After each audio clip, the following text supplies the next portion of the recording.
اور یہ اسٹوری جو آپ لوگ کے ساتھ شیئر کرنے جا رہی ہوں یہ کچھ ورکرز کی ہے جو مطلب یہ انڈسٹریز جو انڈسٹریل ایریاز جو ہوتے جہاں میڈیسن کمپنیز وغیرہ بہت سارے ہوتے، تو میں نام نہیں لوں گی، لیکن ایک میڈیسن کمپنی تھی تو اس میں جو رات کی ڈیوٹی پر جتنے بھی ورکر تھے تو ان میں سے ایک کہتا تھا کہ مطلب واش روم تھوڑا دور تھا اور اس راستے میں ایک گودام جیسے ہم اسٹور جو ہوتا ہے نا جس میں سارا سامان ہوتا ہے وہ بھی بیچ میں آتا تھا۔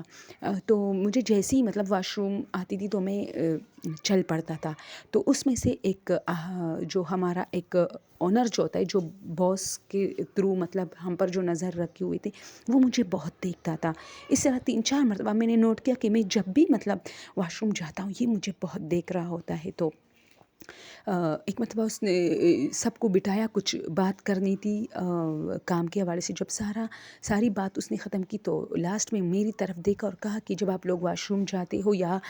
باہر کسی اور مطلب کام سے جاتے ہو تو کسی دوسرے بندے کو ساتھ لیا کرو، اکیلے مت جایا کرو۔ تو میں تھوڑا گھبرایا، میں نے کہا کہ مطلب یہ تو بالکل ریئل ہے، مطلب میرا شک صحیح ہے کہ جب بھی میں واش روم جاتا ہوں یہ مجھے بہت دیکھتا ہے۔ تو ایک مرتبہ ان سے ویسی میری بات چیت ہو رہی تھی تو ہم دونوں چائے پی رہے تھے، تو میں نے ان سے پوچھا کہ آپ نے ایسا کیوں کہا تھا؟ تو اس نے کہا یار وہ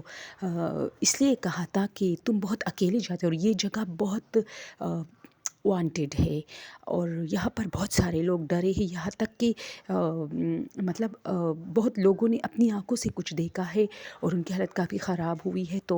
میں چاہتا ہوں کہ کہیں تمہیں کچھ نہ ہو جائے، کیونکہ چونکہ اب ہم اویئر ہو چکے ہیں تو اچھا نہیں لگتا کہ کوئی بندہ اویئر نہیں ہے اور ہم انہیں اویئرنیس نہ دیں۔ یعنی میں تمہیں بار بار دیکھتا ہوں کہ تم جب بھی واش روم جاتے ہو اکیلے رات ہی ہوتی ہے، ڈیوٹی رات کو ہوتی تھی۔ تو میں نے کہا مطلب کتنے واقعات کیسے؟ تو اس نے کہا کہ چلو میں تمہیں نہیں بتاتا، لیکن یہاں جو بھی تمہیں کوئی واقعہ بیان کرنے جا رہا ہو تو تم صرف ان سے پوچھو کہ کس جگہ پہ، تو وہ تمہیں ڈائریکٹ بتائے گا کہ جو واش روم والی جگہ ہے وہاں۔ اور یہاں کچھ لڑکیوں کے کیسز بھی ہوئے تھے جس کی وجہ سے یہ جگہ کافی بھاری ہے۔ تو اس نے کہا ٹھیک ہے، مطلب لڑکیوں کیسز مطلب کسی لڑکی کے ساتھ فرینڈشپ اور پھر دھوکا اور اس طرح کچھ، تو یہ جگہ کافی مطلب خوفناک منظر پیش کرتا ہے۔ تو اس نے کہا کہ ایک مرتبہ میں اور میرا دوست اب دوسرا دوست تھا، ہم لوگ بیٹھے تھے تو میں نے ان سے کہا کہ یار میں جب بھی مطلب واش روم جاتا ہوں تو مجھے بہت زیادہ منع کیا جاتا ہے کہ اکیلے میں جاؤ۔ تو اس نے کہا ہاں نا صحیح تو کہتا ہے، کیونکہ میں خود یہاں بہت ڈرا ہوں اور میں اس لیے اس بات کا ذکر نہیں کرتا کیونکہ میں سمجھتا ہوں کہ لوگ سمجھیں گے کہ جھوٹ بول رہا ہے، لیکن جب تم نے کہا تو میں بتاؤں، میں ایک مرتبہ واش روم جا رہا تھا، رات کا ٹائم تھا اور یہ جو گودام والی جگہ ہے یہاں سے جب میں گزرا تھا تو مجھے باقاعدہ لڑکی کے آواز آئی کہ اوئے، تو میں تھوڑا سا ڈر گیا، میں نے پیچھے دیکھا تو کوئی نہیں تھا، تو پھر آواز، جب میں نے 2 قدم اور آگے بڑھا تو پھر وہی آواز آئی کہ اوئے، پھر میں نے پیچھے نہیں دیکھا کیونکہ میں سمجھ گیا۔ تو پھر اس طرح اس طرح اور پھر تالی جیسے مطلب کسی کو اپنی طرف متوجہ کرنے کے لیے اس طرح کیا جاتا ہے، اس طرح۔ تو میں واش روم گیا، میں ڈرتا ورتا نہیں، تو میں نے جیسے ہی میں واش روم سے دوبارہ نکلا تو میں نے باقاعدہ دیکھا، جب میں آ رہا تھا پہلے تو کچھ نہیں تھا، لیکن مجھے یہ خوف تھا کہ اب مجھے دوبارہ آواز آئے گی، تو اس لیے میں تیز آنے لگا۔ تو اچانک میرے سامنے سے یعنی تھوڑا فاصلہ تھا کہ میں ان سے ٹکرا جاتا، میرے سامنے سے کوئی لڑکی نما جیسی چیز گزری، تو میں ایک دم کھڑا اور پھر میں نے بھاگنا شروع کیا اور آیت الکرسی شروع کی۔ تو یہ میرے ساتھ ہوا تھا، جبکہ اس کا تذکرہ میں نے کبھی یہاں آفس میں کسی سے نہیں کیا کیونکہ سب کہتے ہیں کہ ہم یہاں ڈر گئے تھے۔ تو اس نے کہا کہ اس دن کے بعد اور جب بھی مطلب ہم رات کو جو ڈیوٹی پر ہوتی تھی تو وہاں سے بہت آوازیں آتی تھی جیسے گودام میں کوئی کام شروع ہے اور کوئی جو ہے چیزیں ادھر ادھر کر، لیکن ہم سب دوستوں نے ایک مرتبہ یہ طے کیا کہ چلو دیکھتے ہیں، یہ جھوٹ ہوگا، شاید یہ کوئی انسان ہے جو ڈراتا تھے۔ تو ہم سب چپ کے آئے، ہم اسٹور روم کو دیکھنے لگے تو وہ عجیب بات تھی، وہ جو آوازیں آ رہی تھی جیسے کوئی ڈبے اور جو دوائیاں ہوتی ہے، جو میڈیسنز ہوتی ہے، اس کی جتنے بھی پارسلز وغیرہ تھے وہ سارے اس سارے کی جو آواز آ رہی تھی اب وہ نہیں آ رہی تھی،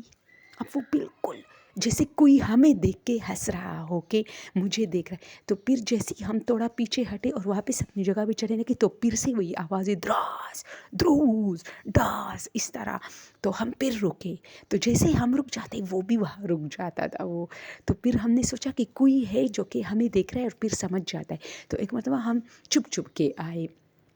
چپ چپ کے آئے تو کیا دیکھتے ہیں کہ آوازیں تو آ رہی ہے، رکی نہیں، لیکن ہمیں تو ابھی کسی نے دیکھا نہیں تھا، لیکن آوازیں آ رہی تھی اور کوئی نظر نہیں آ رہا تھا، اور نہ کوئی ڈبہ ادھر سے ادھر جا رہا تھا، جیسے فلموں میں جھوٹ موٹ کا ڈبہ خود بخود جانے لگا، اس طرح نہیں تھا، لیکن جس ڈبے سے آواز آتی تھی وہ ہم اس طرف دیکھتی تھی، لیکن وہاں کچھ بھی نہیں ہوتا تھا، اور بہت عجیب اور سنسناہٹ والی جگہ تھی، ہم بہت ڈرتے تھے، اور میں نے اللہ کا شکر ادا کیا جس دن میری رات کی نائٹ جو ڈیوٹی تھی وہ ختم ہوئی، کیونکہ بہت عجیب عجیب مناظر دیکھنے کو ملتے تھے، تو ہوتا ہے، وہ کہتا ہے کہ میں ان چیزوں پر یقین نہیں کرتا، لیکن ہوتا ہے، یہ چیزیں میں نے اپنی آنکھوں سے دیکھی تھی۔ ہاں، واش روم جاتے ہوئے کبھی ڈر نہیں لگا تھا، لیکن یہ تھا کہ آوازیں بہت آتی تھی، جیسے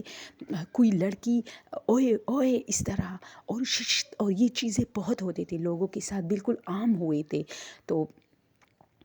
بہت زیادہ ڈر لگتا تھا، اور بہت دیر تک تو مجھے یقین نہیں ہوتا تھا، میں سمجھتا تھا کہ یہ سب جھوٹ ہے، ایک ڈرامہ ہے، کوئی لڑکی ہوگی وہ ڈراتی رہتی ہے، یا ان سب کا ڈرامہ ہے جتنے بھی ورکرز ہیں، لیکن نہیں، اب تک جتنے بھی، میں اب وہاں سے نکلا ہوں، لیکن میرے جتنے بھی دوست ہیں وہ سارے کہتے کہ یار وہاں رات کو بہت عجیب تماشے ہوتے ہیں، سارے ڈبے جو ہے اس کی آوازیں آتی ہے ساری رات، اور دروازہ بند اور کھلتا رہتا ہے، واش روم کا بھی اور اسٹور روم کا بھی، اور عجیب عجیب، تو